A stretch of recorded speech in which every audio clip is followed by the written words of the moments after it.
A Bíblia diz lá em Hebreus 10, 38, que o justo viverá pela fé. Há momento da nossa vida, eu estou falando com pessoas que o Espírito de Deus está falando com gente aqui nessa noite.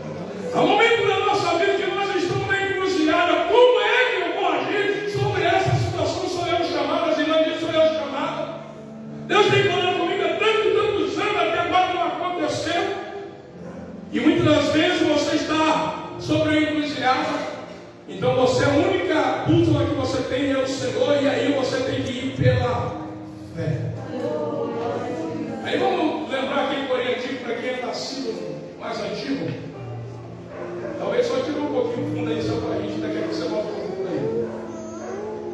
Aquele coreano assim: fé mais fé, amor mais amor, quem não tem, peça ao Salvador, pois sem fé e sem amor não pode agradar ao Senhor. Tem gente que entendeu isso aí, que dá para ajudar o irmão e abrir esse diafragma nessa boca para louvar ao Deus do céu, que estamos comemorando 12 anos dessa igreja. Vamos lá. Fé mais fé, amor mais amor, quem não tem, peça ao Salvador, pois sem fé e sem amor não pode agradar ao Senhor. Senhor manda poder, Senhor manda poder, opera maravilha, faz milagre, repreende o inimigo, batiza o que crê, derrama fogo santo, Senhor manda poder. O que leva a sua vida é a fé.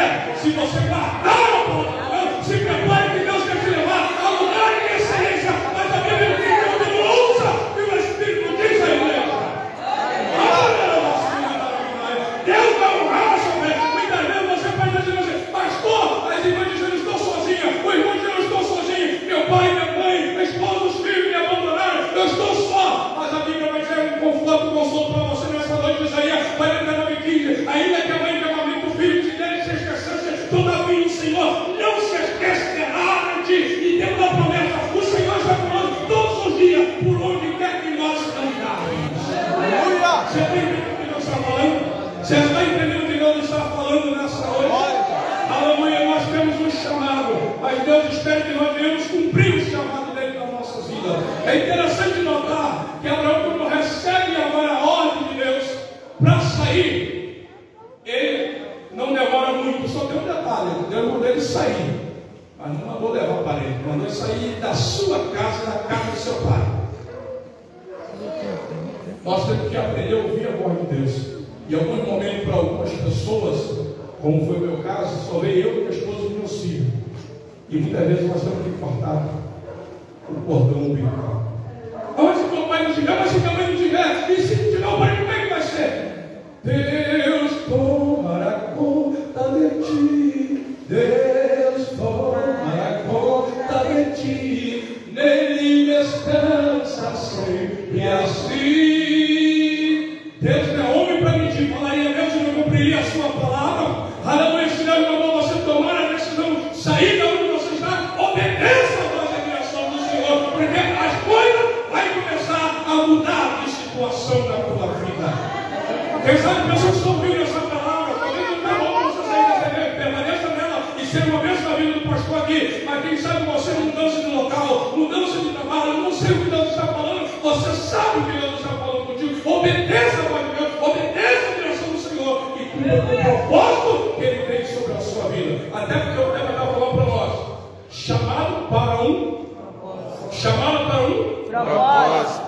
E propósito de Deus tem em todos nós. Eu lembro que o pastor falou aqui nessa noite: antes de nós nascermos, Deus já tinha um propósito para cada um de nós. É verdade. Você vai observar na intimidade do esposo, da esposa, como diz a ciência, que sai a semente e muitas vezes somente um consegue atingir o alvo.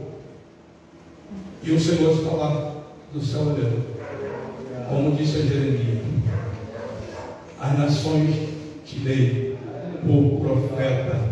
Desde o ventre da mãe o Senhor já havia escolhido Jeremias. Tem pessoa que vai receber o chamado de alguma maneira, mas tem pessoa que já vem desde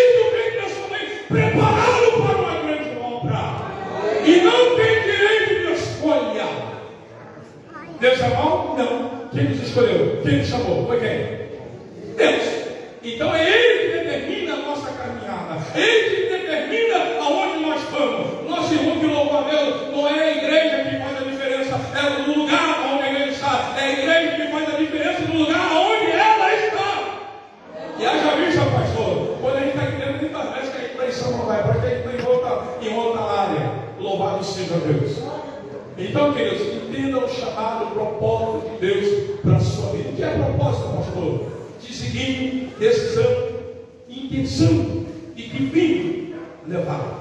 Então, Deus tem um propósito para mim e para a sua vida. Como eu estou falando aqui no caso de Abraão. Abraão, ele entendeu o chamado de Deus para sair da sua terra, da casa do teu pai, no meio da tua parentela, para a terra desconhecida. E ele saiu de imediato, obedecendo a voz de Deus. Sabe o que aconteceu no meio do caminho? Deus mudou o nome de Abraão. O nome de Abraão, que era para ele levá-lo, agora, por obedecer a voz do Senhor, lá na frente, Deus muda o seu nome de Abraão para Abraão, fazendo dele o pai de grande multidão. Qual é essa promessa? Eu e vocês estamos inseridos nessa promessa. Será que você pode glorificar a Deus? A promessa que Deus fez lá para Abraão, dizendo: assim será a tua descendência, e contar quando estão no céu, como a areia do grão da terra, assim será a tua descendência. E nós estamos nessa promessa. Aleluia. Será que você pode glorificar a Deus? Você está entendendo? Você está entendendo? Você está recebendo nessa noite essa palavra sobre a sua vida? Aleluia. Louvado seja o nome do Senhor. Não espera. Muita gente já está falando, você está entendendo? O Senhor já está tocando no teu coração, você para tomar uma atitude, não sei qual é a área, o que Ele está mandando você fazer. Mas obedece, porque através da sua atitude, Deus pode abrir porta. Através da sua atitude, Deus dará vitória. E através da sua atitude, Deus dará a resposta que você precisa. Louvado seja o nome do Senhor. Então nós vamos observar que Abraão agora vai caminhando. E nós vamos ver alguns personagens da Bíblia que também foram chamados como Abraão, Moisés, Samuel, Gideão, inclusive Gideão. Outra coisa também que Deus não chama preguiçoso. Deus está sempre chamando quem trabalha. Você já viu Deus chamar preguiçoso? Deus só chama a gente que está trabalhando. Sabe por quê? Pelo compromisso e pelo comprometimento que tem com aquilo que faz. E você acha que Deus não está de olho em você? Não, Deus está te vendo. Como você trabalha, como você é alguém que é envolvido naquilo que faz, muitas vezes fazer não porque alguém está vendo, mas fazer porque alguém não está vendo e o céu está vendo você. Porque muitas vezes o chamado de Deus se dá em lugar inusitado. E muitas vezes, só para poder trazer aqui algo para você, no trabalho que eu trabalhei até 2006, muitas das vezes lá dentro, pessoas chamando pastor, pastor. Eu falei, mas quem falou para você que eu sou pastor? Eu não era pastor, eu era presbítero. Mas Deus usando pessoa para começar a mostrar alguma coisa que Ele tinha na minha vida. Você está entendendo a mensagem dessa noite? Muitas das vezes Deus está usando pessoa dentro da sua casa, da sua vizinhança, no meio da tua parentela, no meio do trabalho, para te dar uma direção. E muitas vezes o propósito de Deus na tua vida está naquilo que o seu coração arde em fazer para Deus. Evangelizar.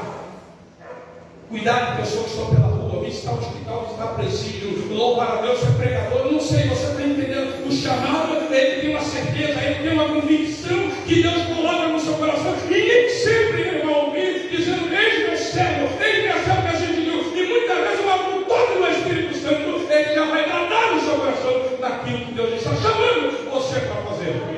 E quando você tem certeza e convicção, sempre Deus vai colocar uma oportunidade diante de você naquela área que Deus tem chamado você para fazer. Você está entendendo a palavra?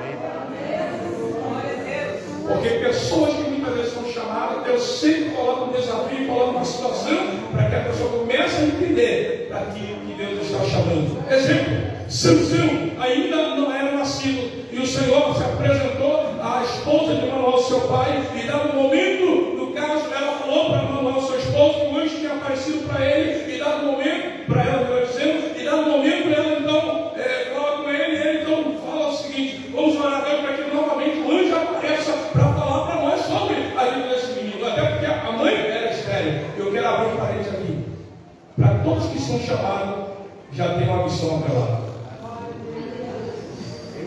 Você sabia? Todos que são chamados já são chamados para alguma coisa para fazer. Abraão, sai da tua casa que eu falei de ti uma grande nação. Moisés, vai que eu te enviarei ao Egito, porque tu livrarás o meu povo. E por aí vai. Você lembra de Jonas? Jonas, levanta-te e vai a Nínive pregar a palavra de arrependimento. Deus dá o chamado e com chamado há uma responsabilidade. E o que você está fazendo nesse tempo para atender o chamado de Deus sobre a sua vida? Louvado seja o nome do Senhor. Então nós vamos caminhando aqui um pouco. Então Abraão, ele entende o propósito de Deus e vai seguindo em direção, vai caminhando aos 75 anos de idade. Ele não olhou nem a sua idade, não olhou a esterilidade, se voltando aonde que eu parei aqui, voltando no caso de Naamá, da sua esposa, o que acontece? Ela era estéril, mas tinha uma promessa. E dado momento, a vida do moço, do menino será assim, assim, assim. Passou-se o tempo e a promessa cumpriu. E aí o moço já estando em existência, a Bíblia vai dizer que de pouco em pouco o Senhor fazia com que Sansão fosse a terra dos filisteus, porque Deus levantou Sansão no seu tempo para livrar Israel dos filisteus. Lembra que eu disse no início da mensagem? Há pessoas que Deus chama já desde o ventre com uma missão